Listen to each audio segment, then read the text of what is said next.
Caring for Kids God's Way, a biblical counseling certificate program in child advocacy developed by the American Association of Christian Counselors through Light University. Your ministry is to be a Galatians 6:2 helper. Ours is to equip you with the highest level of advanced training from the world's leading Christian counselors. 24 experts teaming up to create the most comprehensive child studies curriculum for the personal classroom. May the Lord bless your study as you begin caring for kids God's way.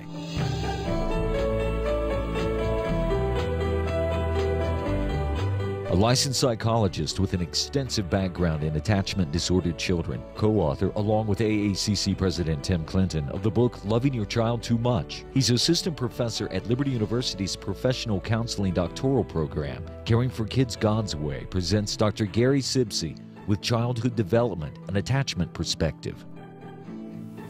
Hello, I'm Dr. Gary Sibsey, and today we're going to talk about child development, and we're going to talk about it from the perspective of attachment theory. And what we want to do today is just give you a brief overview of what is attachment and attachment theory. And we want to spend some time giving you some of the basic concepts involved there. And then we want to talk about how attachment changes across the lifespan, from infancy and early childhood into middle childhood and then on into adolescence. Now, once we do that, we also want to give you some basic principles and strategies and methods that you may use with parents and teach parents to help them with their children establish a secure attachment, again, through life, from birth up into adolescence. And hopefully then children will have a nice foundation to build off from, and then to be able to move into adulthood with what we call a secure base. Now, what we want to begin with is just some basic principles of attachment theory. When we talk about attachment theory, what it is, it's a theory about how one becomes regulated. Attachment is about self-regulation, which is about how do I get myself calmed down. Now, this is one of the most important developmental goals that we have.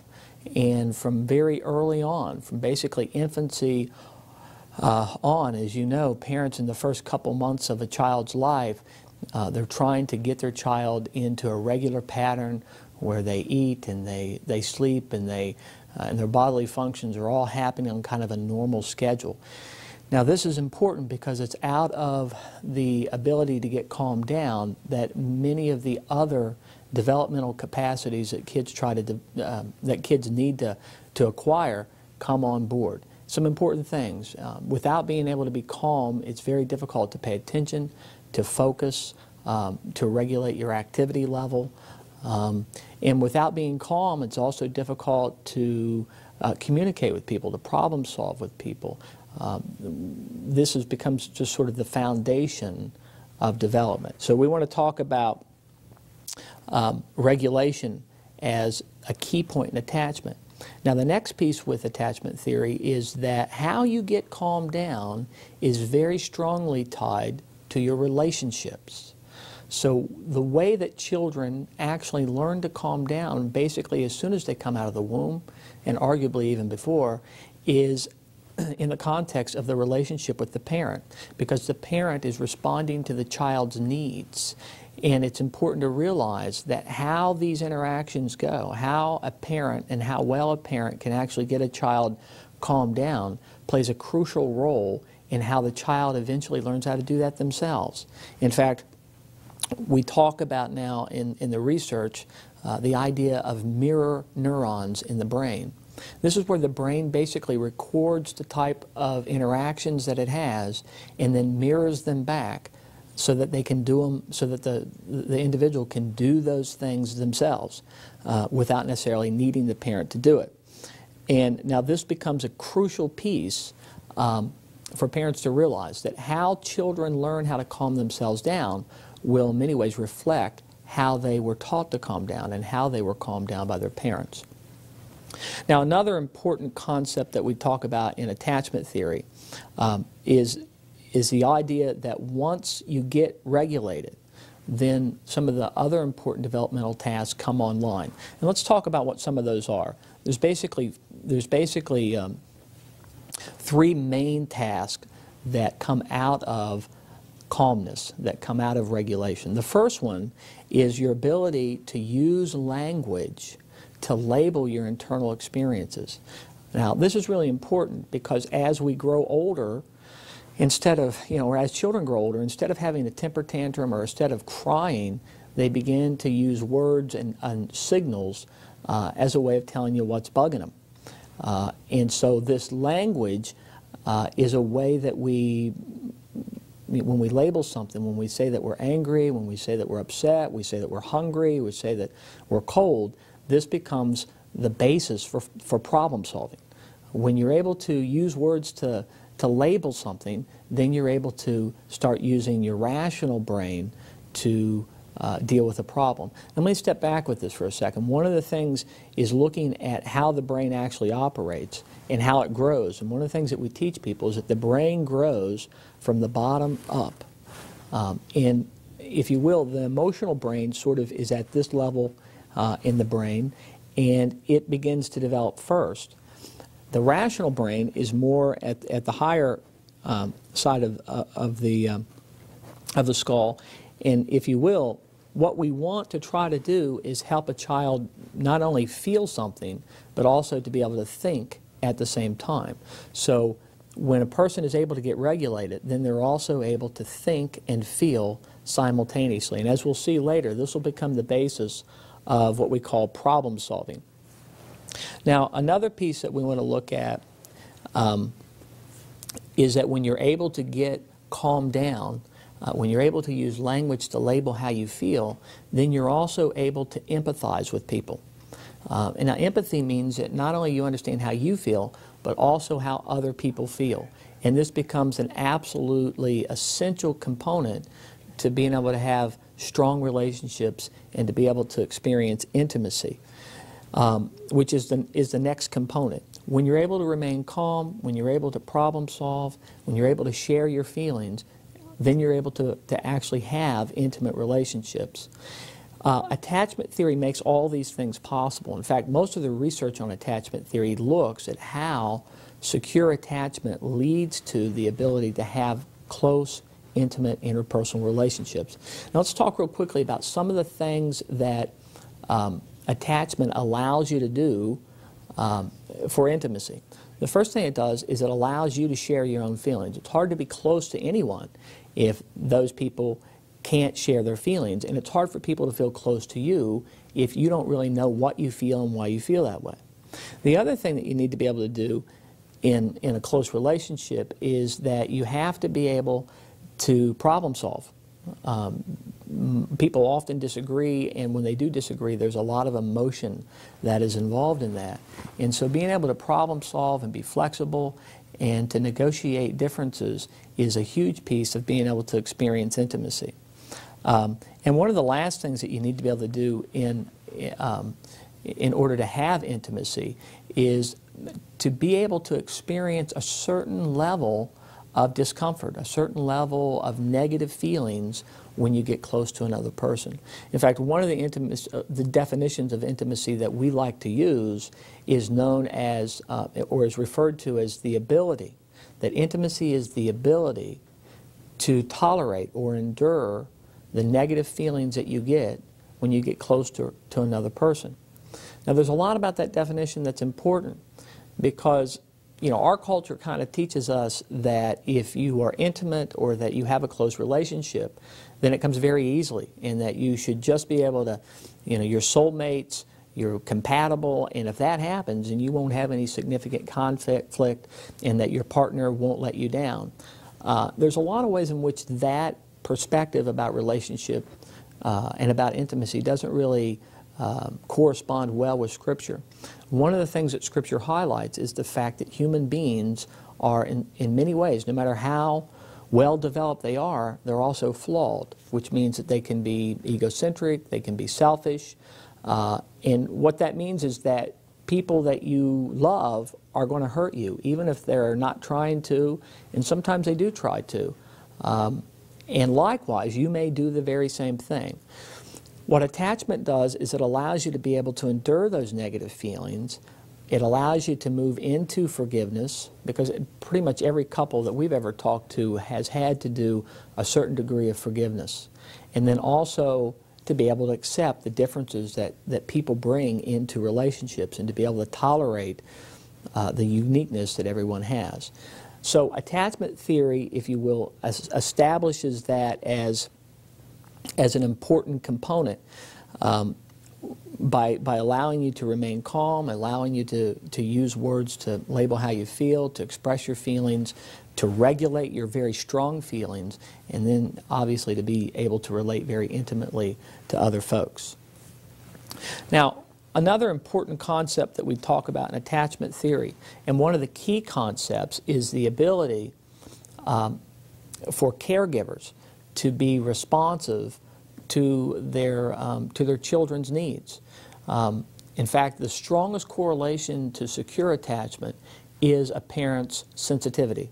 Now, sensitivity means that a parent will adjust their style of parenting to fit their child's needs.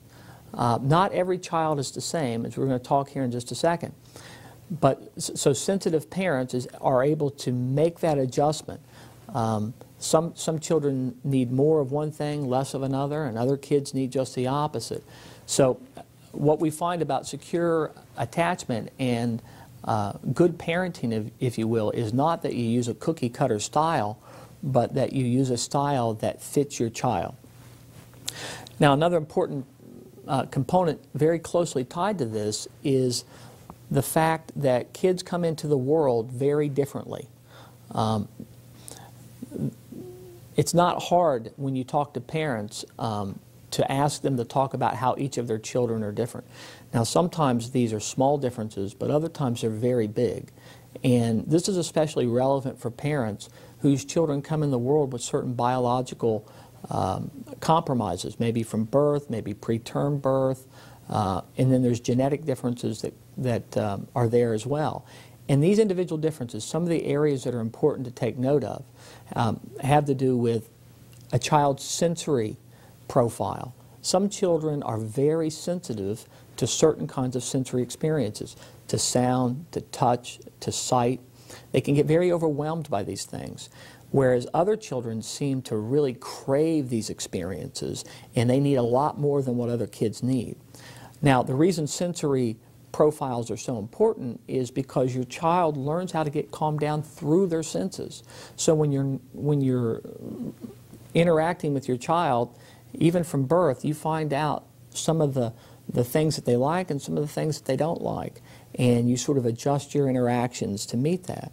Now, there's other ways where children are different too, and these are important, and we'll just touch on them very quickly. Some children feel very comfortable inside their bodies, they're coordinated, they're athletic, and whereas other children have a great deal of difficulty with motor coordination, with planning, with sequencing, and so some of the things that we take for granted for children and their ability to do, they can't do. And this can create a lot of frustration in parents, and sometimes they can actually see this as misbehaving, when in fact it's a child having a difficult time following through with exactly what it is that you want them to do.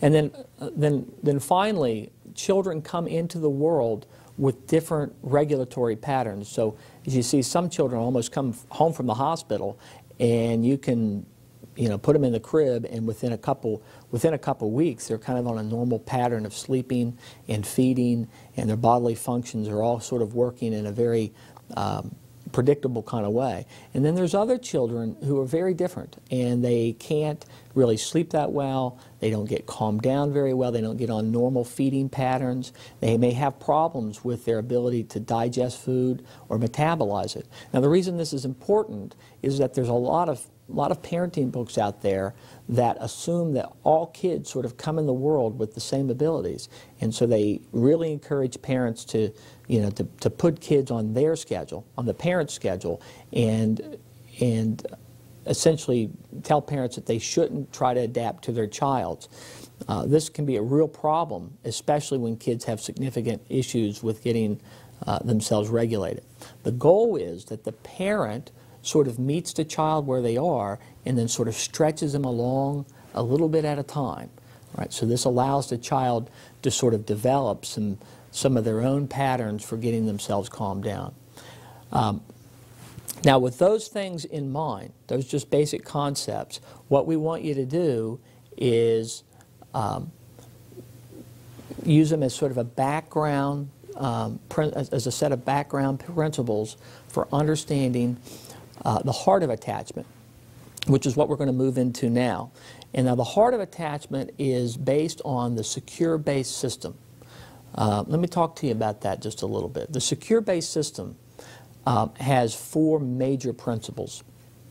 And this is what really attachment it boils down to, and it's something that you can actually see in your day-to-day interactions with your children, with other family members, and even in your marriages. You can see this occur.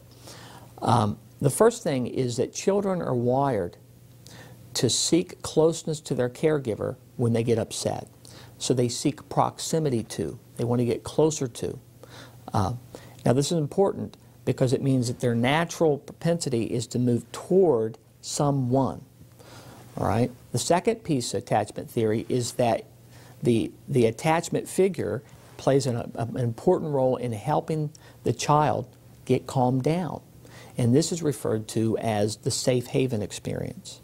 Now, when a child is able to get calmed back down, then they're willing to go back out and sort of explore the world around them. And this refers to the secure base exploration. So when you feel secure, once you get calmed down, then you're willing to go out and sort of explore and be curious about the world around you. Now, if you can see from here, the idea of self-esteem is really tied to your other esteem.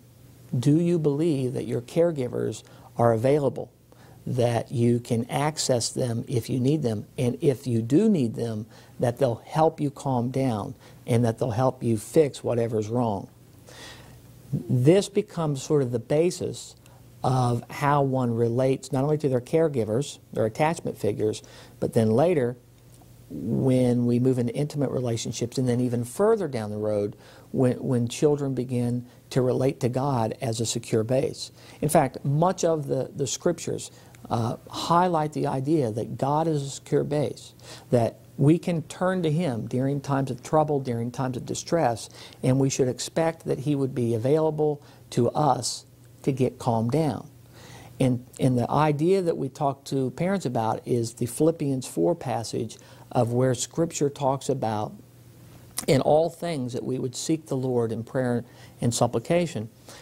The idea here is that one of the best ways of managing our anxiety, one of the best ways of dealing with distress, is helping you and helping your child learn that your attachment figures are there and available to you.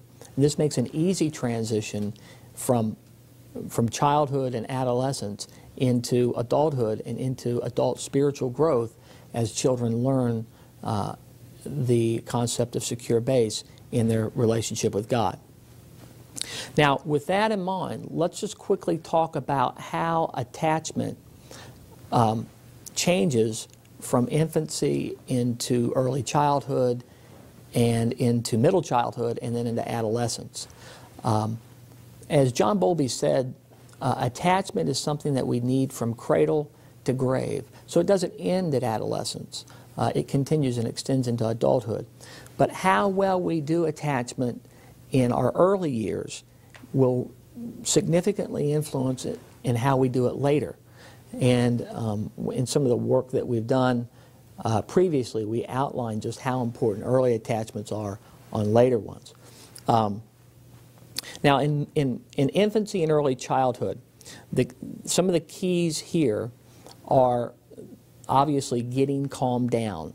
And the first couple months of life is about getting regulated, getting into a pattern, and getting children able to get comfortable. Now, this is easy for some kids, more difficult for others, but that's the main goal.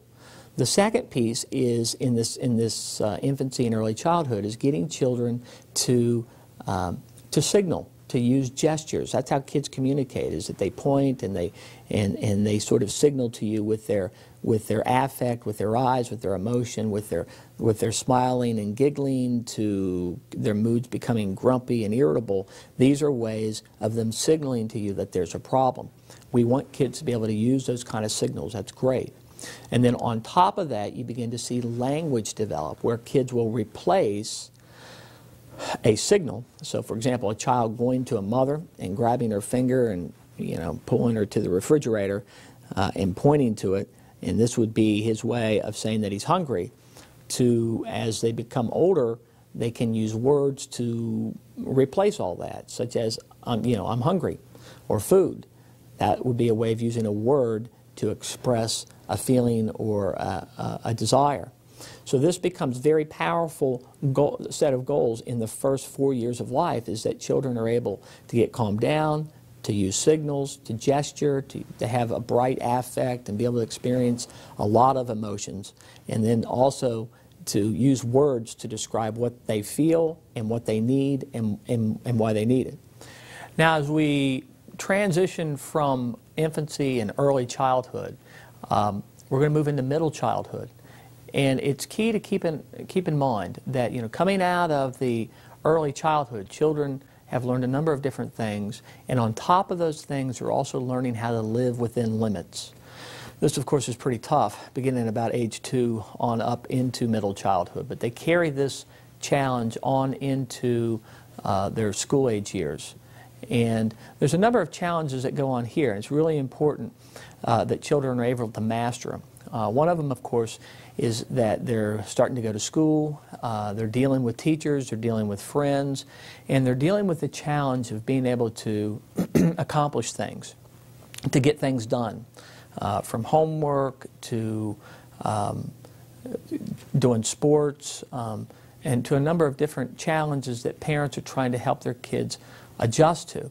Now, one of the things that happens as you move into middle childhood is that children begin to develop alternative attachment figures. These aren't replacement attachment figures, but they're alternatives. So teachers, for example, actually play an important role as attachment figures in your children's lives. And a lot of times we talk about how important it is that parents talk with teachers about their kids, let them know about what some of their challenges are, what some of their differences are, that they communicate with their teachers. And this helps children make a better transition into the school years. Now, one of the other things that children are dealing with here is how they get along with other kids.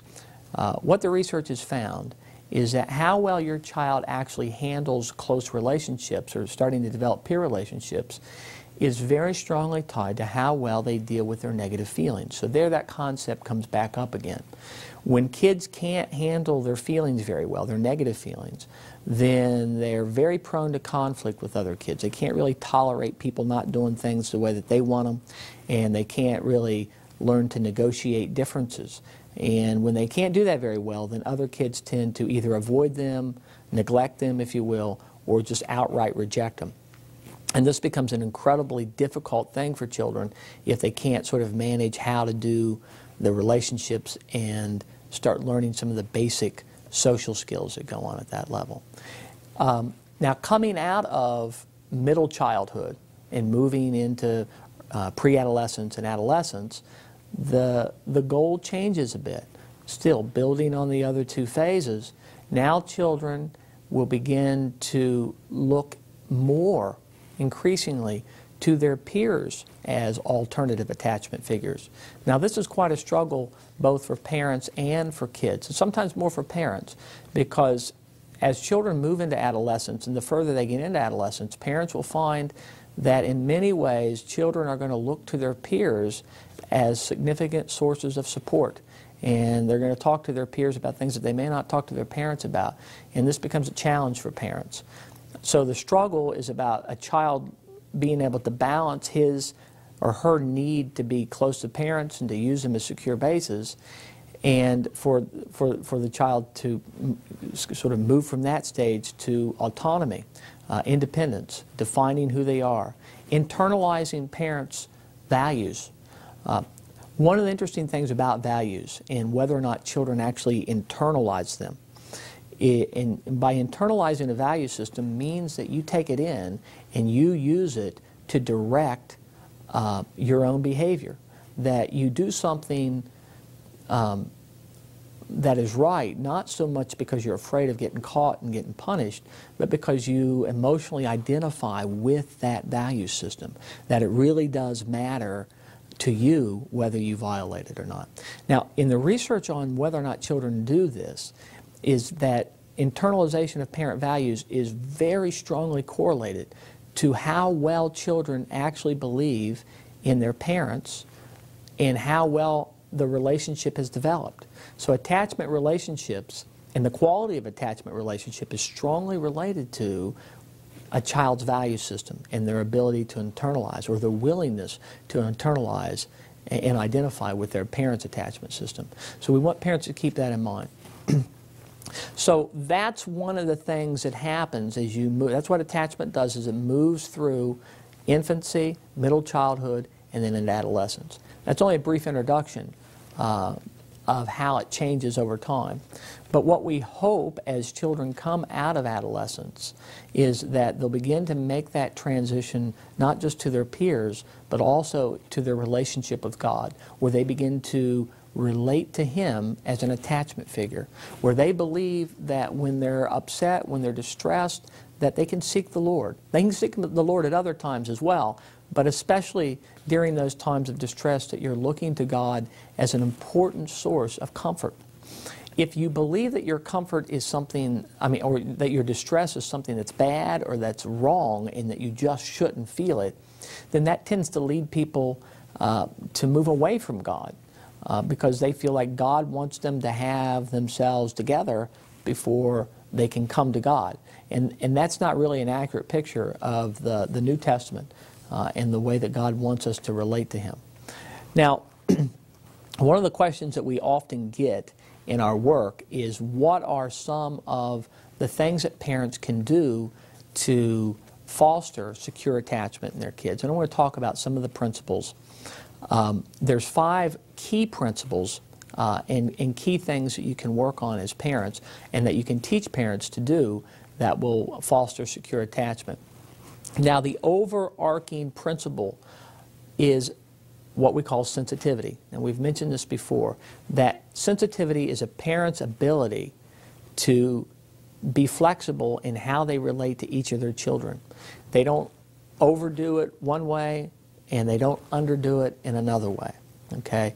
And that you are able to flexibly adjust and adapt to your child's ongoing development. Now, as we do this, let's talk about 5 specific things that we have seen work and that have worked in the literature on securing or fostering secure attachment. The first thing that we teach parents is the concept of one-to-one time.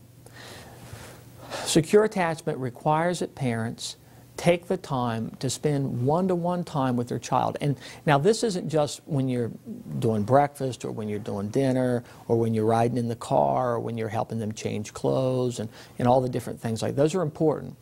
But the one-to-one time that we talk about is called floor time. This is, especially in earlier childhood, is where you basically get on the floor with your kid and you let them lead the play and you follow. And we usually encourage parents to do this at least a couple times a week. The more your child struggles, though, the more problems that your child actually has, the more frequent you actually need to do this. And floor time has a couple principles. Usually it's a 15 to 20 minute time where you basically crawl into your child's world and you're going to allow him to lead the activity, for him to lead the play, and you're going to follow what they're doing and become, if you will, a participant in it. Now, this sends an incredibly powerful message to kids. I don't know if people really recognize that children very strongly identify with the things that they like. So if you don't like the things or you don't pay attention to the things that they like, they have a hard time believing that you actually like them. So this becomes a very powerful way of connecting with your kids in a nonverbal way. So you can say to your child, oh, you know, I love you, and you know, I care about you, and you know, I'll always be there for you. But kids don't often listen to words, they actually listen to what you do. So floor time has been shown to be very important. Another thing about floor time is that if you can help your child in symbolic play. Symbolic play is, you know, where obviously, you know, boys like maybe to play with cars or with Power Rangers or these kinds of toys, is that you're able to enter into the play with them and not be overwhelmed by the various themes that they bring that they bring out. In fact, sometimes parents get overwhelmed with kids play aggressive themes, and we tell parents, this is important. Aggressive themes in play are not dangerous. What's dangerous is if kids don't play out these kind of themes and instead just act them out in their behavior. For example, aggressive kids don't play aggressive themes. Aggressive kids are just aggressive. They don't play like they're breaking something, they break it. So if you can move it into the symbolic world where it's played out rather than actually acted out, that is at a much higher level of development. And so keep that in mind, that you want to be able to let your child play a lot of different themes, and that if you feel anxious or overwhelmed by those themes yourself, find ways to manage that anxiety and cope with it so your child can learn how to master those themes. Now, another important piece of attachment parenting is that we do and we encourage parents to do what's called emotion coaching.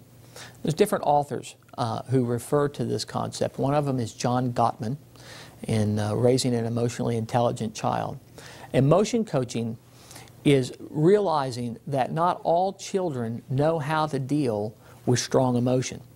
And just as some kids are just natural athletes and they seem to just pick up sports like baseball, or they pick up football or soccer, and it comes very easy to them, so it requires only a little bit of coaching, a little bit of encouragement, and the kids get it.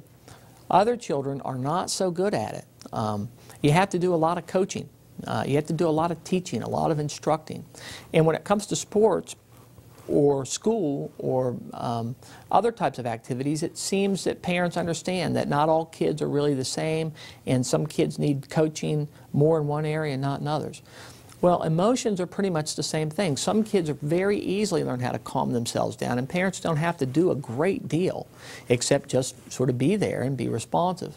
Other kids need more practice at it, and that's what emotion coaching does. Now, one of the ways I'll just sort of illustrate to you of how emotion coaching works is that it involves parents being able to respond to their kids' really sort of mild to moderate negative emotions. So, for example, if your 6 or 7-year-old child wakes up and they're kind of grumpy and irritable, or they come home from school and they're grumpy and irritable, I often ask parents, well, how would you deal with that? Now, it's surprising to me that a lot of parents would just sort of either ignore it and hope that it goes away, or they would say, look, you know, you better get an attitude adjustment here because I don't like the way that you're coming across to me. Both of those send very powerful messages, and I think somewhat negative messages about emotion, because it says that emotion isn't something that you can learn how to deal with. Emotion is something that you just have to get rid of. So emotion coaching might do something simply like, hey, I notice you're grumpy. What's bugging you? Now, this is important because, as we had talked before, now your child is feeling emotional and they're being grumpy.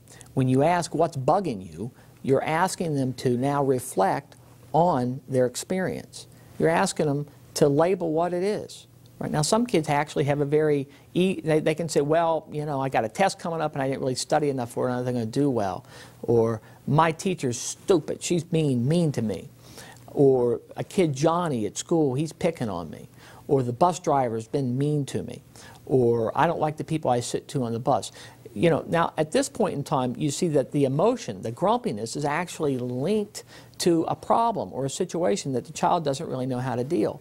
If a parent tells a kid to just avoid the emotion, then they also avoid the problem.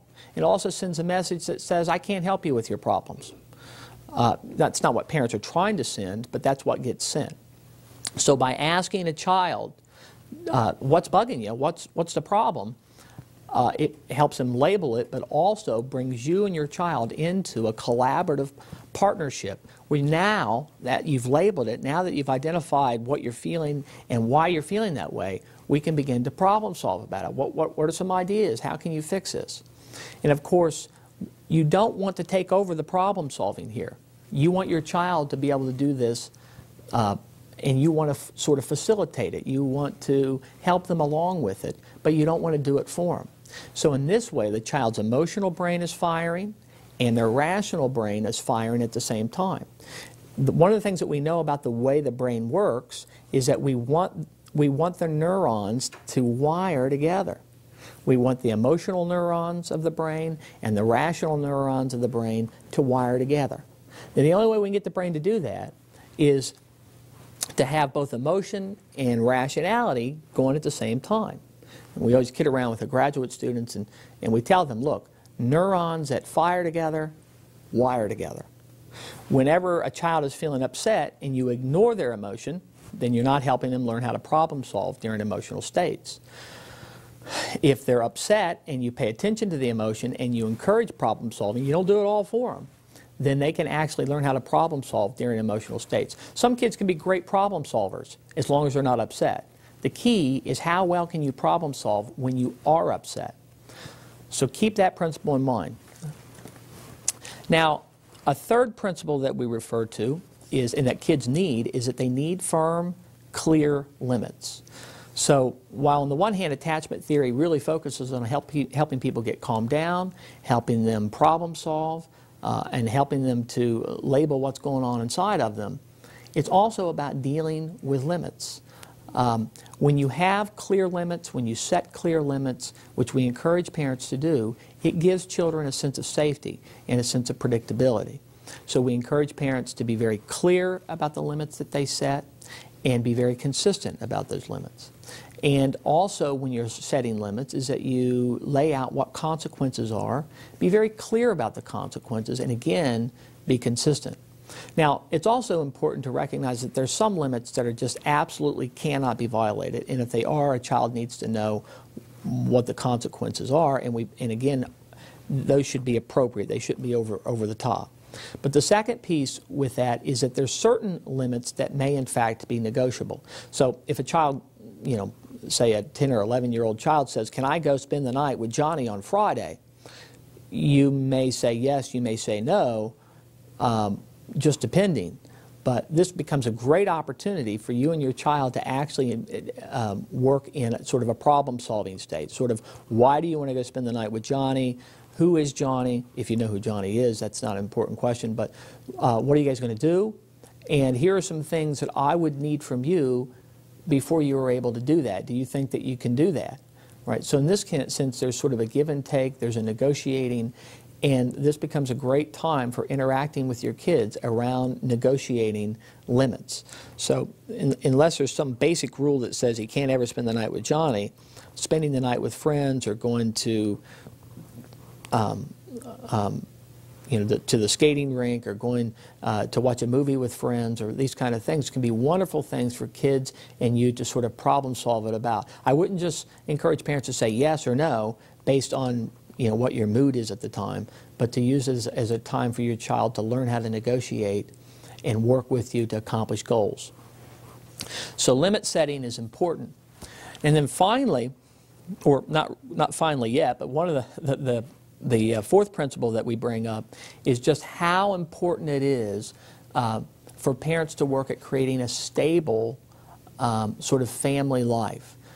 It's so easy today to get caught up into a lot of changes. We've got baseball practices, we've got soccer practice, we've got choir practice, we got church on Sunday, Sunday night, Wednesday night. All these kinds of changes in schedules can actually be very stressful to kids. And so we encourage parents to think about getting their kids into a fairly stable, predictable, not too rushed kind of lifestyle.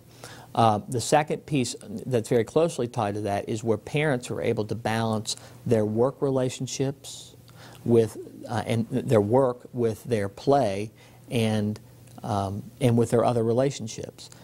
Parents need to be able to find a way of putting those pieces together so that everybody has sort of an access to everybody else. So if the kids are only able to get to mom and there's very little, if any, interaction with dad, we encourage parents to try to find balances. And of course, there's all kinds of challenges from family to family about how you can do that. But again, whenever there's a lot of transitions and sudden changes in schedule or where we're going to be this week and where we're going next week, this can really play havoc with how well children can kind of get regulated. And again, some kids do very well with these kind of transitions and other kids do very poorly with them. You have to sort of take that in consideration with each child. We've seen that there's kids who just love to be on the go, and their parents love to be on the go. They always have something planned from moment to moment to moment to moment. Now, if the family's able to regulate around that, then that's really that's okay. But some kids don't do well. In fact, there's a lot of parents who tell us that with kids that we work with that are struggling, that even planning to do something fun, like going to a movie or even going out to get an ice cream. If it's sudden and it's unpredictable, their kids will resist it. They'll fight them on it. That's not because they don't appreciate it. It's because there's kids who have difficulties making those kind of transitions. So families have to figure out the degree of stability and the degree of structure that they need. In the similar kind of way, helping families establish rituals inside that structure is really important. So having dinners together that are predictable, from usually family dinners in the evening are a wonderful thing. Sometimes families have to do breakfast together. But having meals together become a time where you can learn how to regulate, where you can have conversations. And we encourage conversation over dinner. One of the things that we teach parents is doing what we call high point and low point, where each family member gets a chance to sort of share what their high point was, what was something good that happened today, and encourage the child to be able to not just describe what it was, but also to say why it was that way.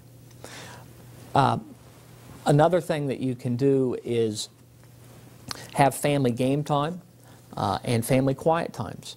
And these are times where families in game time are playing games together and learn how to cooperate and deal with all the, sometimes it can be pretty emotionally revved up, especially if your kids are competitive. But that's an important piece for kids to learn, is how to deal with competition and how to handle the negative feelings that come out of that. So game time at home, though it sometimes can be stressful, can be an important time for learning how to deal with some strong emotions.